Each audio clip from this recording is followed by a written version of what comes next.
Shalom Bapak Ibu, Saudara-saudara yang dikasihi Tuhan kita Yesus Kristus. Kita kembali bersama merenungkan kebenaran firman Tuhan yang adalah penuntun dan pertolongan bagi kita dalam menjalani hidup kita bersama Tuhan di tengah-tengah dunia ini. Saya akan membacakan nats bagi kita dari 1 Petrus 2 ayat 2 dan 3. Dan jadilah sama seperti bayi yang baru lahir, yang selalu ingin akan air susu yang murni dan yang rohani, supaya olehnya kamu bertumbuh dan beroleh keselamatan, jika kamu benar-benar telah mengecap kebaikan Tuhan.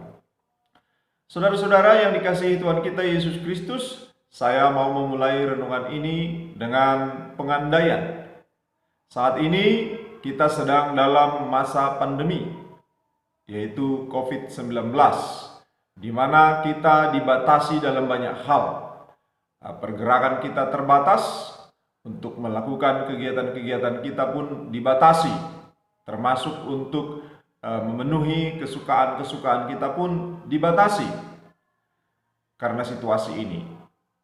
Dalam keadaan seperti saat ini, untuk soal kebutuhan pokok kita, yaitu soal makan dan minum kita sehari-hari, yaitu makanan dan minuman yang pokok, maksud saya, bukan makanan kesukaan-kesukaan kita, bukan itu. Kalau itu mungkin terbatas karena keadaan. Tapi untuk makanan pokok kita, makanan minuman pokok kita sehari-hari, apakah pandemi ini mempengaruhinya? Mempengaruhi dalam arti apakah kita jadi tidak ada lagi makanan dan minuman pokok yang bisa kita makan dan kita minum? Saudara-saudara yang dikasihi Tuhan kita Yesus Kristus, saya yakin semua kita masih mempunyai makanan dan minuman yang pokok yang kita butuhkan. Saudara-saudara, lalu kalau kita masih mempunyai atau mendapatkan makanan dan minuman pokok yang kita perlukan, dalam keadaan seperti itu, jika ternyata pada kenyataannya kita ditemukan sedang kurang nutrisi atau kurang gizi, makanan dan minuman pokok kita ada, tapi kita ditemukan kurang nutrisi dan kurang gizi. Kira-kira apakah penyebabnya? Penyebab yang paling mungkin adalah karena kita sedang malas makan dan minum, atau kita sedang tidak suka makan dan minum, atau bisa kita katakan kita sedang mengalami gangguan selera makan dan minum, dan kita sedang mengalami gangguan hasrat untuk makan dan minum. Jadi penyebabnya kan itu, bukan lagi soal nggak ada makanan, nggak ada minuman, bukan itu penyebabnya, bukan itu persoalannya, melainkan adanya gangguan pada hasrat makan kita. Saudara, lalu kalau dalam hal lain, ketika kita berbicara tentang kerohanian atau spiritualitas, apakah unsur pokok dari spiritualitas?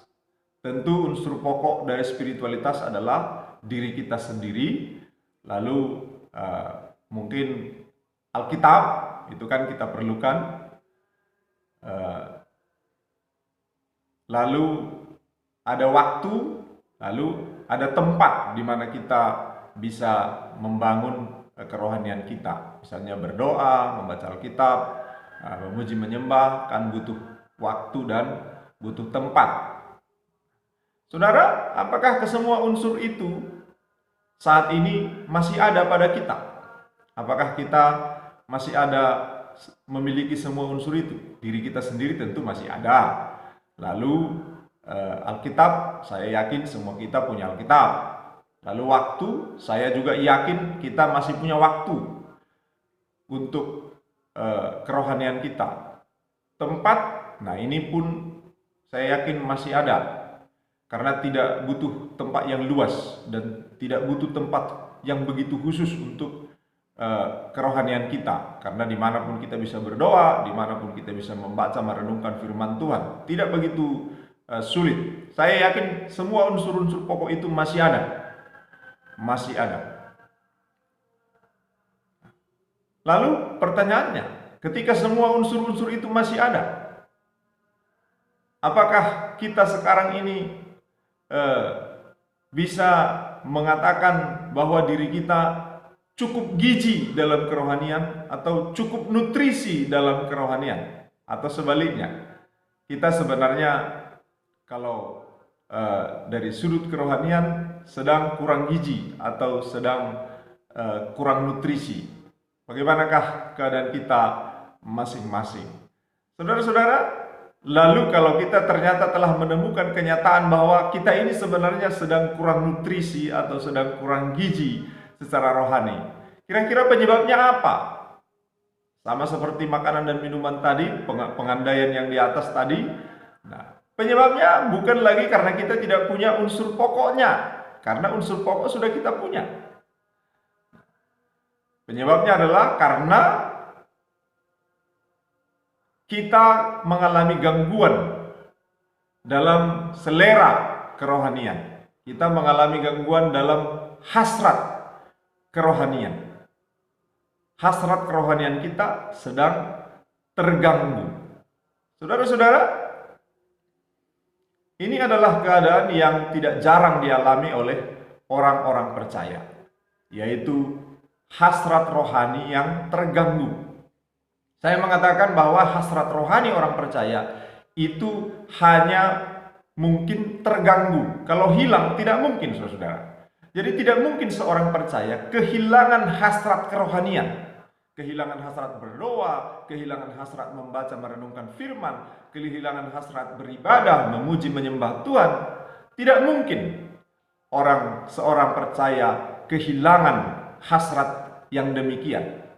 Nah, kecuali dia belum pernah sungguh-sungguh percaya. Yang mungkin hanyalah sedang mengalami gangguan hasrat rohani. Saudara-saudara, apakah hasrat rohani itu? 1 Petrus 2 ayat 2-3 nas kita tadi. Di sana tadi dikatakan, dan jadilah sama seperti bayi yang baru lahir, yang selalu ingin akan air susu yang murni dan yang rohani, supaya olehnya kamu bertumbuh dan beroleh keselamatan, jika kamu benar-benar telah mengecap kebaikan Tuhan.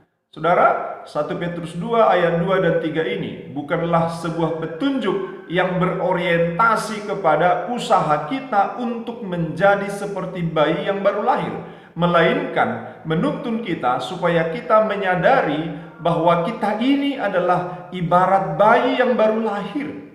Untuk menyadari bahwa kita ini ibarat bayi yang baru lahir. Dan kita bisa melihat dengan lebih jelas lagi jika kita membacanya dari belakang. Ya, kita dari belakang, dari ayat 3 dulu. Nah, bagaimana membacanya? Kira-kira demikian jadinya.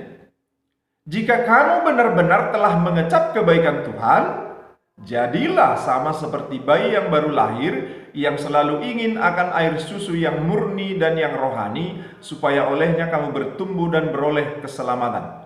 Nah, kalau dibalik seperti itu, kira-kira sudah semakin bisa melihat bahwa nats ini 1 Petrus 2 ayat 2 dan 3 orientasinya bukan bagaimana supaya kita seperti bayi yang baru lahir, melainkan supaya kita sadar bahwa kita ini seperti bayi yang baru lahir. Jadi untuk menyadari. Sudah bisa kira-kira kalau disusun seperti itu, jika kamu benar-benar telah mengecap kebaikan Tuhan, jadilah sama seperti bayi yang baru lahir, yang selalu ingin akan air susu yang murni dan yang rohani. Atau saya susun dalam kalimat lain yang mudah-mudahan kita semakin mengerti. Jika kamu benar-benar telah mengecap kebaikan Tuhan, alamilah, nikmatilah, ikutilah hidup seperti bayi yang baru lahir, yang secara logis pastilah merindukan air susu yang murni dan yang rohani. Loh, kenapa jadi begitu kalimatnya? Saya akan jelaskan, saudara. Kenapa kalimatnya jadi, jika kamu benar-benar telah mengecap kebaikan Tuhan, alamilah, nikmatilah, ikutilah hidup seperti bayi yang baru lahir, yang secara logis pastilah merindukan air susu yang murni dan yang rohani. Kenapa jadi demikian? Saudara-saudara, kata yang dipakai untuk anak kalimat yang selalu ingin. Kan tadi ada kata itu, yang selalu ingin. Bayi yang selalu ingin. Ini kata yang dipakai dalam 1 Petrus 2 ayat 2 dan 3 adalah kata logikon. Nah, logikon. Nah, itu sama dengan logika, logis. Yang berarti hal itu adalah menjadi bagian yang alamiah dengan sendirinya dalam diri kita. Jadi keinginan bayi untuk air susu yang murni dan yang rohani itu tidak dibuat-buat dan itu tidak diusahakannya. Itu secara logis atau alamiah atau dengan sendirinya menjadi melekat, menjadi bagian dari dirinya. Itu selalu melekat dalam dirinya. Itu sebabnya saudara-saudara, bayi walaupun belum bisa melihat, kan bayi belum bisa melihat, 2 minggu setidaknya dia butuh waktu supaya bisa melihat setelah lahir. Tetapi walaupun dia belum bisa melihat, bahkan jika bayi belum bisa mendengar, dia akan tetap mencari air susu ibunya. Nah, itu yang akan terjadi. Karena memang seorang bayi, logikanya, alamiahnya, dengan sendirinya dia akan rindu akan air susu yang murni. Saudara-saudara yang dikasihi oleh Tuhan kita Yesus Kristus, 1 Petrus 2 ayat 2 dan 3 ini secara khusus kata yang selalu ingin. Nah, logikon tadi dalam terjemahan Alkitab bahasa Inggris versi King James Version, kata yang dipakai sebagai terjemahannya adalah desire, hasrat. Nah, seorang bayi itu punya hasrat yang tidak dibuat-buat. Itu pasti berhasrat akan air susu. Saudara, sehingga kalau kita mengartikan ini dalam konteks kita sebagai orang percaya, nah, itu bisa dikatakan bahwa jika kita telah mengecap kebaikan Tuhan, yaitu percaya dan menerima hidup yang kekal oleh iman kita kepada Yesus Kristus, jika kita telah demikian, kita pasti seperti bayi yang baru lahir, yang secara logis, yang secara alamiah, yang dengan sendirinya pasti berhasrat merindukan makanan dan minuman rohani kita. Dan tentu makanan dan minuman rohani kita itu merujuk kepada persekutuan pribadi kita dengan Tuhan, yaitu doa-doa kita kepada Tuhan, membaca dan merenungkan firman Tuhan, pujian penyembahan kita kepada Tuhan, atau ibadah kita kepada Tuhan, meliputi hal-hal ini.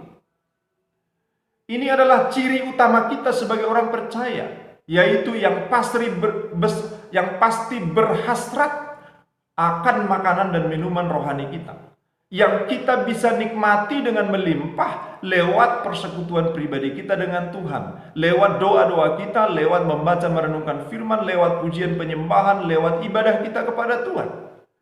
Itu sebabnya seorang anak Tuhan tidak mungkin tidak berhasrat akan firman Tuhan, atau akan hubungan pribadi yang baik dengan Tuhan, atau akan doa-doa kepada Tuhan, atau akan pujian dan penyembahan kepada Tuhan, yang adalah makanan dan minuman rohaninya. Tidak mungkin itu, saudara-saudara. Karena apa? Karena setiap orang percaya betul-betul telah dilahirkan. Dalam 2 Korintus 5 ayat 17 dikatakan, jadi siapa yang ada dalam Kristus, ia adalah ciptaan baru, yang lama sudah berlalu, sesungguhnya yang baru sudah datang. Kita ini diciptakan baru, dilahirkan secara baru ketika kita percaya dan menerima Tuhan Yesus sebagai Tuhan dan Juru Selamat kita. Pasti kita mempunyai hasrat rohani, tidak mungkin tidak. Saudara, tetapi kita bisa saja mengalami gangguan. Lalu apa yang harus kita lakukan kalau kita sedang mengalami gangguan hasrat rohani, sedang kurang atau sedang seolah-olah kehilangan hasrat rohani? Saudara-saudara, yang pertama kita harus menyadari kita masih punya hasrat rohani. Saya yakin. Nah, lalu bagaimana supaya hasrat itu tetap menyala, hasrat rohani itu tetap menyala? Seperti makanan dan minuman jasmani kita. Saudara, saya kira umumnya kita punya hasrat untuk hal itu. Hanya sesekali mengalami gangguan selera makan, kan begitu? Nah, kalau kita sudah mengalami gangguan selera makan, nah tentu yang harus kita ingat adalah apa? Selain menyadari bahwa sebenarnya kita masih punya selera, tidak mungkin benar-benar habis. Nah, Selain itu kita mengingat bahwa ini perkara pokok dan perkara yang paling penting dalam hidup kita. Nah, makanan pokok dan minuman pokok kan itu paling penting, maka sakit pun harus dimakan, dalam keadaan apapun harus dimakan dan diminum. Kita hanya perlu mengingat itu. Kita ini bukan hanya sekedar makhluk jasmaniah. Kita ini insan-insan rohani yang punya kebutuhan pokok, air susu yang murni dan yang rohani, yaitu persekutuan pribadi kita dengan Tuhan, doa kita kepada Tuhan, membaca merenungkan firman Tuhan, pujian penyembahan kita kepada Tuhan, ibadah kita kepada Tuhan. Itulah kita. Jadi hanya perlu menyadari siapa kita. Kita orang percaya telah dijadikan ciptaan baru, telah dilahirkan seperti bayi yang baru lahir, dan kita punya hasrat yang alamiah, yang dengan sendirinya bahwa kita memerlukan air susu yang murni dan yang rohani, yaitu makanan dan minuman rohani kita. Karena itu, kita sadarilah itu, ikutilah hasrat itu. Sampai akhirnya kita tiba pada situasi, kita harus mengendalikan hasrat itu. Yaitu ketika kita akhirnya mengalami kerinduan yang hebat, setiap hari maunya, setiap saat maunya berdoa, setiap saat maunya membaca merenungkan firman, setiap saat maunya memuji dan menyembah Tuhan, sehingga kita sampai pada saat itu, pada keadaan itu. Ikutilah terus hasrat rohani kita, sehingga akan tiba saatnya kita malah perlu untuk mengendalikan hasrat itu. Saudara-saudara, kiranya Tuhan menolong kita mengerti maksudnya dan memahami diri kita, sehingga kita semakin rindu untuk mengikuti hasrat rohani kita akan Tuhan. Amin. Shalom.